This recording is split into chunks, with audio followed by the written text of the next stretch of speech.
জলবায়ু পরিবর্তনের কারণে বালু ও ধূলিঝড়ে ক্ষতিগ্রস্ত বিশ্বের ৩৩ কোটি মানুষ, এমন তথ্য দিচ্ছে জাতিসংঘের বিশ্ব আবহাওয়া সংস্থা।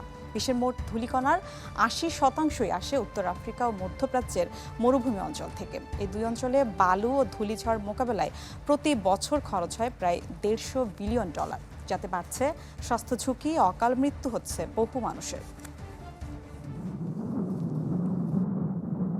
বাতাসে ধুলোবালির দাপটে নিঃশ্বাস নেওয়া দায়।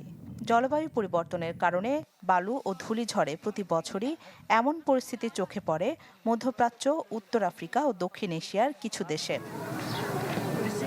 জাতিসংঘের বিশ্ব আবহাওয়া সংস্থার প্রকাশিত প্রতিবেদন বলছে, জলবায়ু পরিবর্তনের ফলে সৃষ্ট বালু ও ধূলিঝড়ে বিশ্বের ১.৫ শতাধিক দেশের ৩৩ কোটি মানুষ ক্ষতিগ্রস্ত হচ্ছে। অনেকেরই হচ্ছে অকাল মৃত্যু।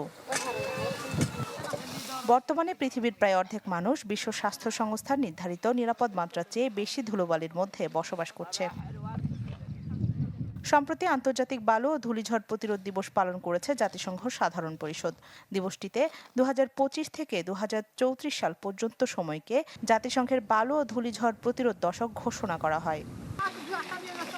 জাতিসংঘ সাধারণ পরিষদের সভাপতি ফিলেমন ইয়াং এর মতে, জলবায়ু পরিবর্তন ও ভূমিক্ষয়ের কারণে সৃষ্ট বালু ও ধূলিঝড় এখন বড় চ্যালেঞ্জে পরিণত হয়েছে।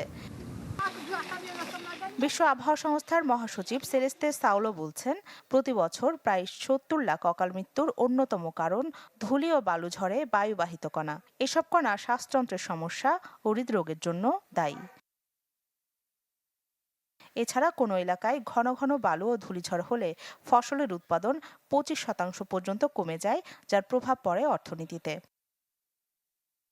বিশ্ব আবহাওয়া সংস্থার জাতিসংঘ প্রতিনিধি লরা প্যাটারসন বলছেন, প্রতি বছর প্রায় ২০০ কোটি টন ধূলিকণা বাতাসে ছড়িয়ে পড়ে, যা মিশরের ৩০০ গ্রেড পিরামিডের সমান। বিশ্বের মোট ধূলিকণার ৮০% আসে উত্তর আফ্রিকা ও মধ্যপ্রাচ্যের মরুভূমি অঞ্চল থেকে। এই দুই অঞ্চলে বালু ও ধূলিঝড় মোকাবিলায় প্রতি বছর খরচ হয় প্রায় $১৫০ বিলিয়ন।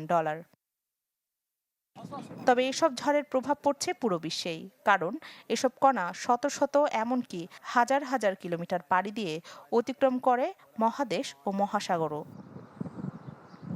রাখি জেসমিন, চ্যানেল 24।